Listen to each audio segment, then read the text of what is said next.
What's up, guys? Take a look at this car. If you don't know what it is a Singer Porsche. It is absolutely unbelievable. So this video is going to be cut into two pieces. One, we're going to show you this car just because I'm freaking out. And two, of course, there's some interesting detailing things that we want to talk about. But before then, I want to show you something, and I'll make sure I do a close-up. This is a magazine that I was reading called Blackbird. It comes from Hong Kong.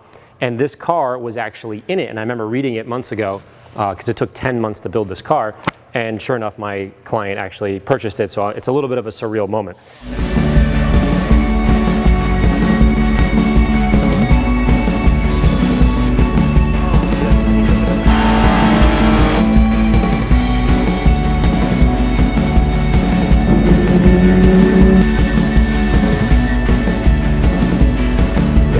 Oh my God, this car is so fun.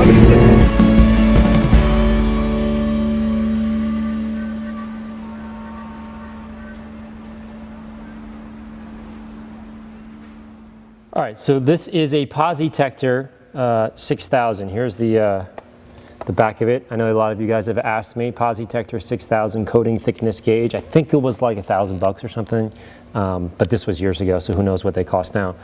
So here you go. Put the on there. It's basically telling me this door is 23 mils. That's a lot. So if I were to do the door jamb right here, let's do that. Should be around, yeah. It's going to be around, listen to that slam. That slam's so nice. It's about 3, so you can tell there's a whole lot of clear coat and a whole lot of paint on here. So I know that in theory, if I needed to wet sand it all or do some heavy work, I know that the material would be there for me to degrade. I don't want to degrade it, and it's really not that bad. But I do need to clean it up a little bit. And I've already done this side. You can see it's pretty shiny. But I got to go back and polish it and do all the other steps before we clear rod. But anyways, Posi Tector 6000. I know a lot of you have asked me that. It comes in very, very handy, especially when you're doing these cars. God forbid, if this thing said 2 mils on there, I wouldn't be able to touch it. So that'll prevent you from causing a bunch of issues. So good safety device. All right, guys, so let's get the detailing part over with because I know you want to see all the ins and outs of the car. This car, 90% of it is carbon fiber. Now, the front of it basically is anything that's not the door, so this door, the back door, and the trunk lid, the rest of it is carbon fiber. This is just regular standard metal. So one of the first videos that I ever did years ago, it was on I can't remember, a Ferrari or something, where we talked about multiple panels and how to address them. So I'll give you the very short version. I'm using the Meguiar's microfiber cutting pad. You guys know I love this. I use it all the time. What I have to remind myself is that each panel, you know, this panel versus that panel, is going to react slightly different. And you can really see it with your light. You know what I mean? I got my special like roof light there. What happens is with metal, it's going to dissipate the heat a lot better, easier, faster. So in theory, if I were to put a blowtorch right here, you'd start to feel it over here eventually. All right, so keep that in your mind. If I were to put a blowtorch on here, which is carbon fiber, you're not going to really feel it. It's like plastic for all intensive purposes. Does that make sense? So when you're polishing as a detailer, I know a lot of you have heard this before, so I'm just reiterating it.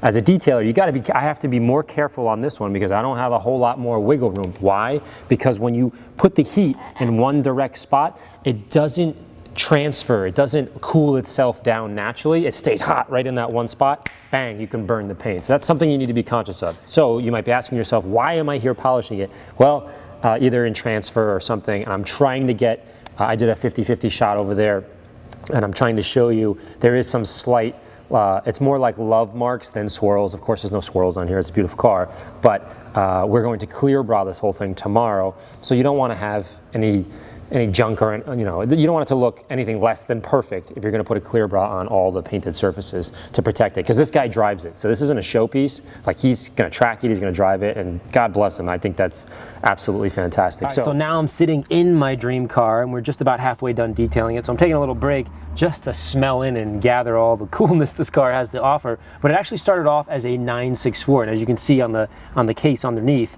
you can read 964 point whatever the part number is. So this transformed from that and it's pretty spectacular. As you know, I have my 964, but nothing like this. So when I tell you details, every nut and bolt, every little aspect, and I'll pull the camera in and show you, it's just insane. So again, this article is pretty impressive, and I have the, yeah, look at that.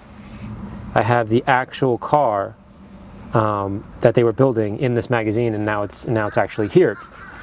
So some of the coolest things I like about the car: the seats are unbelievable. Every little stitch in here you can see has been woven, which is pretty cool, and I'd imagine it took forever. The back seat is actually functional, and it still has a roll bar, so you can throw people or kids back there and you're good to go. And this owner has some kids, so works out perfect. I drove it earlier, and I didn't have the cojones like to film it at the same time because I was nervous. I just wanted to drive the car and not have any distractions. But the shifter reminds me of a Ford GT, which is right behind me. It is super, super tight. Now they took the original 3.6 out, and now it's a 3.8 liter, similar to mine. Now you can kind of see where my brain was going before. I'd love to get both of these on the road and see what we can do, but I would imagine this one's going to kick my butt, but it's pretty cool. A lot of it's been tubbed out and gutted, but I think there's some sound deadening, so you still get that raw, rough feel, which I like, but it's not overwhelming. Got red line gas pedals down here, similar to mine. You can heel toe, it's perfect. All right, some of the things that are bananas is, check this out. I don't know if you can see it on camera right now. This is your Parrot entertainment system. So you pull it up, boom, and he has, the owner has it on his phone as well, but I'll show you a picture in a minute. He has the picture of this car as the screensaver. It's pretty ridiculous, it's unbelievable. And what's really nice is they put the Becker head unit in here, and it kind of mimics, it looks exactly like the old, you know, the old original radio, but obviously the sound system in here is incredible. I don't know what else they have in here, but you know, big woofers, and there's actually subwoofers underneath your seats. It's really teched out. One of my favorite things is the tack. The tack has been renumbered to 11, which is awesome. And this thing redlines at like 72, 73, which is right where mine redlines. And they changed it in orange color. Again, awesome. But it still has the original analog feel. I'm not a big fan of the digital stuff, maybe the radio, but analog, absolutely incredible. Back in the engine, you can see everything has been redone. It's got an amazing system, and even underneath the car, the suspension is quite intricate. I actually like this touch here. It is the same as every original that I've ever seen. So there's nothing, you know, they didn't do anything crazy or put suede or what have you, but very, very tasteful. Now up in the front, as you can see, they cut out the hole for the gas tank. That's a super race car kind of thing, and I love it. And every one of the gas cap and the oil is it's got its own little special cap, and it's been drilled, etc. And of course, the front has the same type of brown leather. So as you can imagine, this car is going to get a whole lot of use, but people are going to freak out when they see it, and this is a huge privilege. Oh yeah, one of the other things, look, it's got one of the RS door pulls. So I have a door pull on mine, but I had to go, you know, get it at a parts store, a Porsche parts store, and put one in, and it's red. This one has got leather, and it's got the actual handle. I mean, I'm telling you, this is absolutely incredible, off the charts, bonkers car.